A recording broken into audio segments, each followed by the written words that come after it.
Hello my dears, എന്തെല്ലാം വിശേഷം? എല്ലാവർക്കും സുഖം തന്നെയല്ലേ? നോമ്പൊക്കെ തീരണേ കേട്ടോ. നമ്മൾ കോഴിക്കോട്ടുകാർക്ക് എന്തൊരാഘോഷമായാലും മിഠായി തെരുവ് പോവുക, ഒരു ഡ്രസ്സ് എടുക്കുക, ഒരു ഫുഡ് കഴിക്കുക, അതൊക്കെ ഒരു നൊസ്റ്റാൾജിയ കേട്ടോ. അങ്ങനെ ഞാനും എൻ്റെ മക്കളും കൂടെ വൈകുന്നേരം പോയി നോമ്പ് തുറന്നു. പിന്നെ തിരക്കോട് തിരക്കന്നെ. ഇത്തല തൊട്ട് അത്തല വരെ ഒരു കറക്കം കറങ്ങി. അല്ലറ ചില്ലറ പർച്ചേസൊക്കെ കഴിഞ്ഞു. ഷംനൂന് ഡ്രസ്സ് കിട്ടി. ആയിഷക്കുള്ള സാധനം തിരഞ്ഞ് ഷബു പെട്ടപ്പായിട്ടോ. അങ്ങനെ ട്രയൽ ചെയ്യുക, ഷോപ്പ് മാറി കയറുക, ഇതന്നെ പരിപാടി. ഷെമിന് പറയുന്നുണ്ട്, ഉമ്മച്ചേ ഓൺലൈനിൽ നോക്കിയാലോ ആയിഷുവിന്. എന്തായാലും അല്ലറ ചില്ലറ സാധനമൊക്കെ കിട്ടി.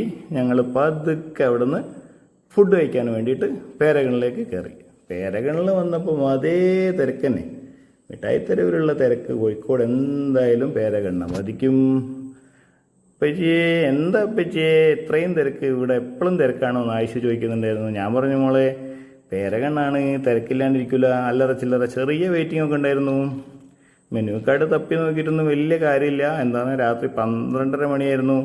ഇഷ്ട വിഭവങ്ങളായ കോഴി പൊരിച്ച ബിരിയാണി കിട്ടിയില്ല. പിന്നെ ഞങ്ങൾ പതുക്കെ പൊറാട്ടയും ചിക്കൻ കറിയിലേക്ക് മാറി. ഇന്നത്തെ ചിക്കൻ കറി ഒരു സ്പെഷ്യലായിരുന്നു. ആലപ്പുഴ ചിക്കൻ കറി ഒരു പ്രത്യേക ടേസ്റ്റ് ഉണ്ട്, നല്ലൊരു ഫീൽ ഉണ്ട്. എന്തായാലും ട്രൈ ചെയ്യുക, മസ്റ്റ് ട്രൈ ചെയ്യുക കേട്ടോ വരുന്നവരൊക്കെ. ഓക്കെ, അങ്ങനെ നല്ലൊരു ഭക്ഷണമൊക്കെ കഴിച്ചു. പക്ഷേ ചായ കിട്ടിയില്ല, അൺടൈം ആയതുകൊണ്ട്.